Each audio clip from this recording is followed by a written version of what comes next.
I started an eBay challenge, not really a challenge, but I made a video about starting eBay with $0 from things that you already owned. In the video, I showed some of the things around my house that I would part with. And one of the first things that sold, well, the first and only thing that sold was this camping stove. And I think it sold, I'll put a picture of it up here. I think it sold for about $25. And my payout was $18.61. So the point of that first payout was to take it and flip it into more inventory. Somehow, I ended up going $8 in the hole.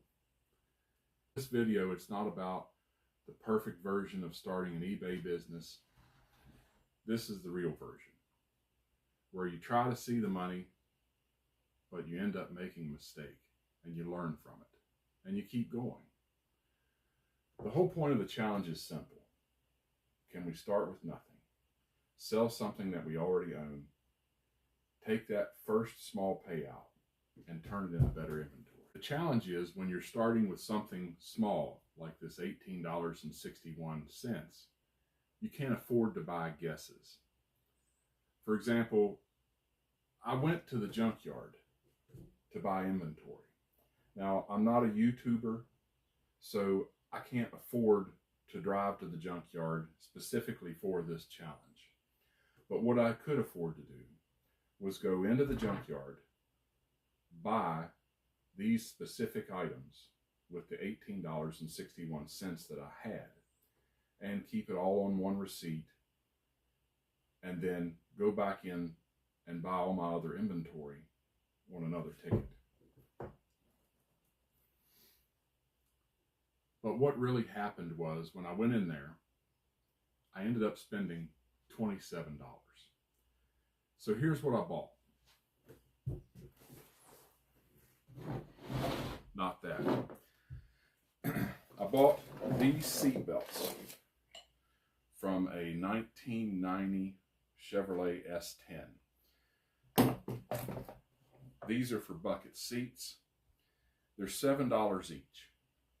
So I got these seat belts for $14. I'm definitely going to make some money off of those seat belts. But see, here's where the challenge took a turn. I'm not going to unwrap all this, but these are the seat track trim pieces. I thought, you know what? Trim here is really cheap, $2 each. These pieces are worth much more than $2. Well, it ended up being, probably can't see, these little pieces here, and then this big long piece.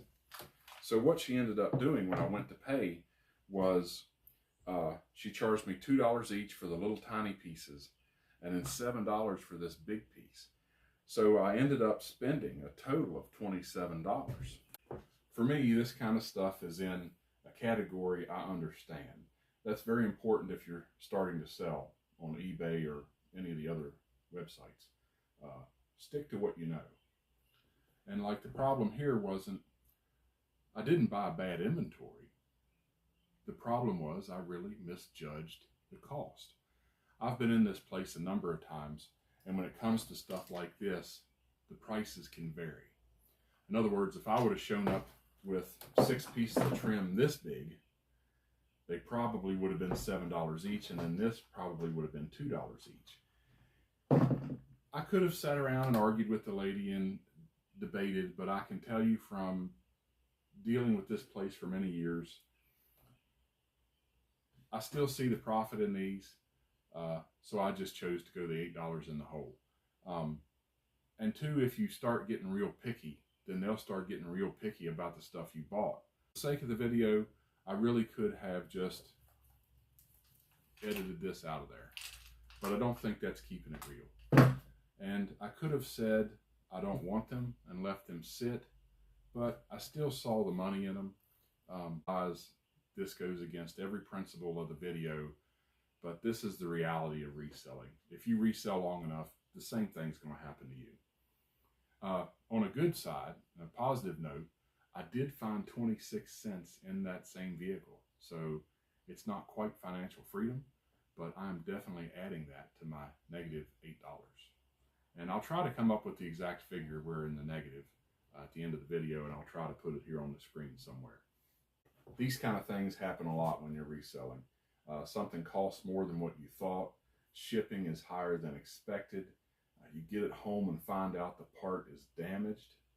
Maybe there's something missing. The deal may still have money in it, but the numbers aren't exactly what you planned. That's the reality of reselling. And again, I don't think I made a mistake buying this inventory. I still think there's money here compared to what we spent.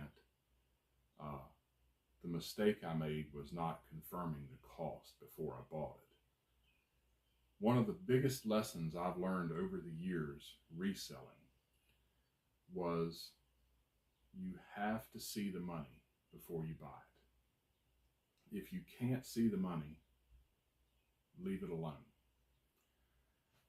Also, when you're dealing, especially with a small amount, and really any amount, but we're just going with a small amount here, you need to know the cost before you buy. Now, the problem with these trim pieces is I'd already gone through the trouble of taking them off. It's probably a quarter-mile walk back up to the office to pay for this stuff. And, you know, what do you do at that point? You've got all this time invested into it. Well, at that, can I get my money back out of these parts? And I was asking myself that while she was writing the ticket. And I decided that I could get my money back out of them. If I couldn't have, I would have said, you know what, I'll just put them back in the car when I go back out there. But I saw the money there. But the mistake I made was not knowing the cost. When you're reselling, you also need to know what you're paying. You need to have an idea what it's going to cost to ship. And you need to have some wiggle room in case something goes wrong. And that happens a lot. So with these parts here, I have wiggle room. If I would have got home and the seat belts would have been not what I thought, well, these parts here would sell for more than what I paid for the whole lot. Sometimes when you start reselling, or even like for an experienced reseller like me, I've been selling on eBay since either the late 90s or the early 2000s. I mean, back when people could leave negative feedback for buyers, back when people mailed you personal checks and money orders. I've been there for a while under a few different usernames and under different accounts. But over the years, the one thing I've learned is that not just a lot of beginners, but a lot of experienced resellers, they get excited, they get a little money together, and then they start buying guesses. They buy something because they saw someone do it on YouTube.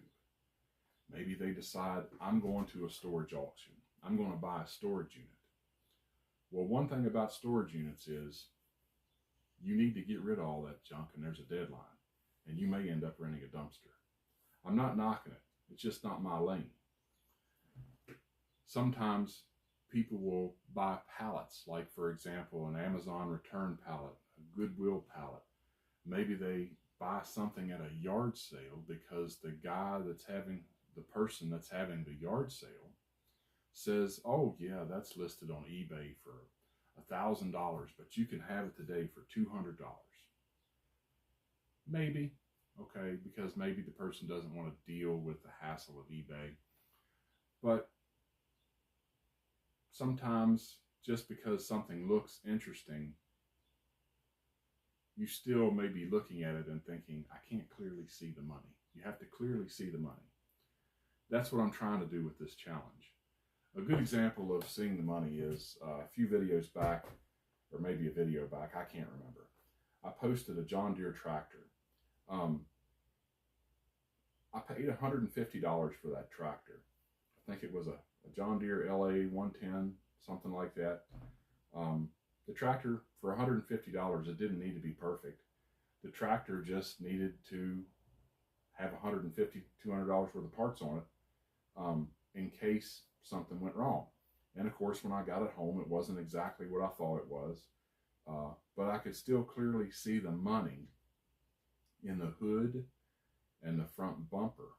So out of those two sales, I could recuperate $200 roughly, which would cover my trip and my initial investment. It wouldn't cover my time, but it would cover the cost.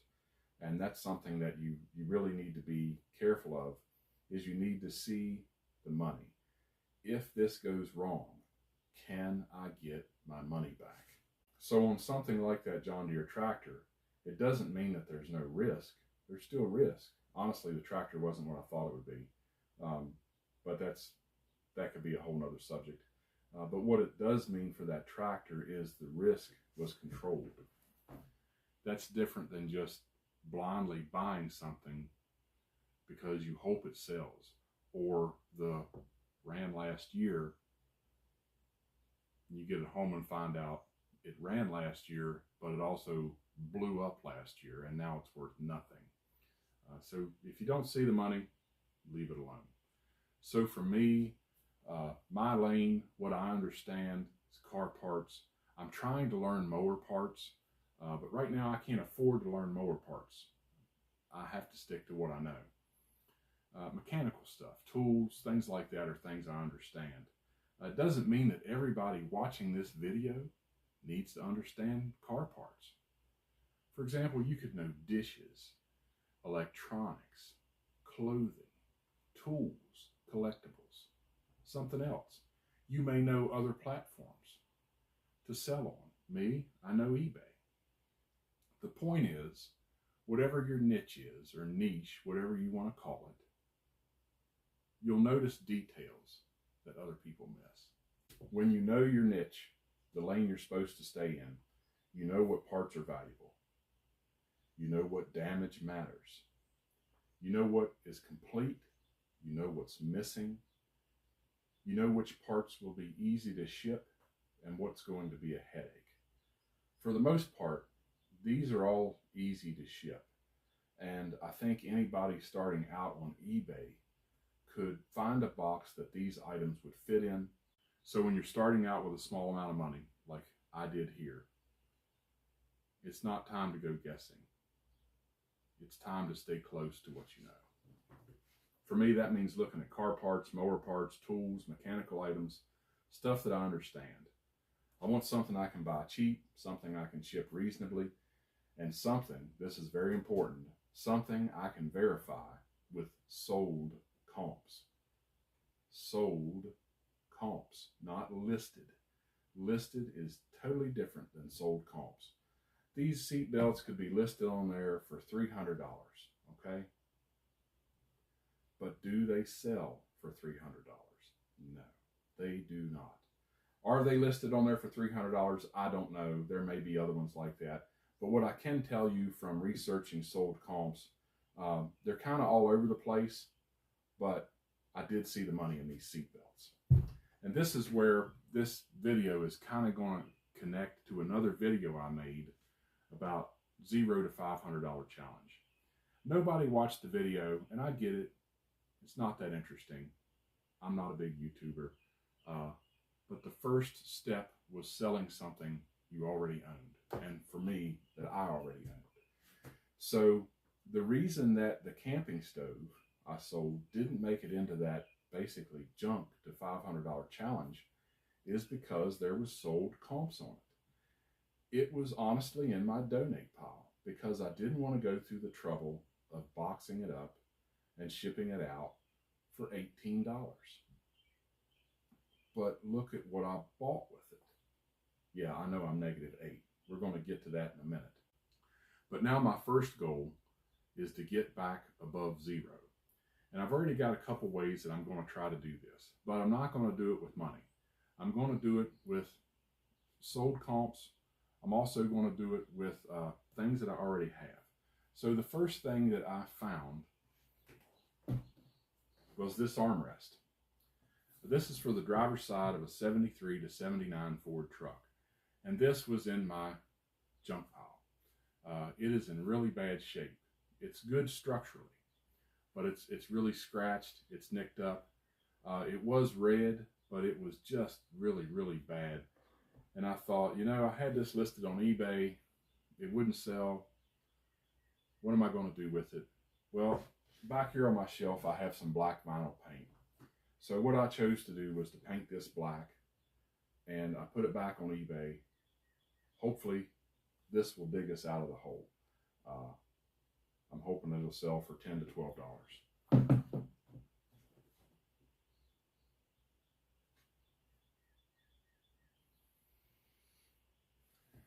The other thing I have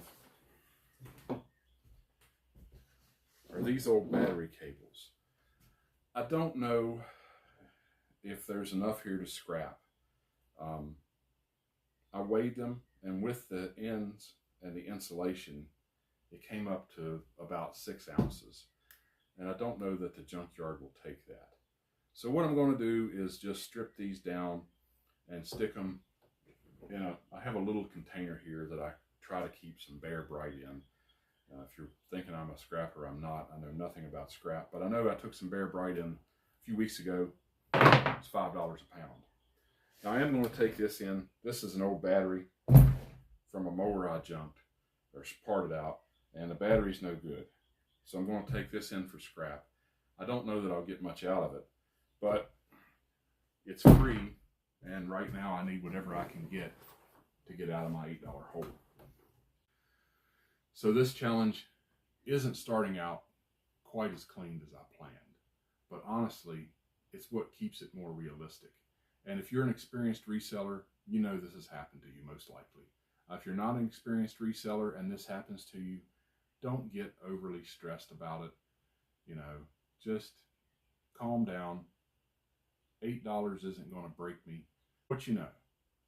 And if it turns out to be more than what you expected, don't spend the money. Because if you spend the money, you're going to end up like me here, minus $8.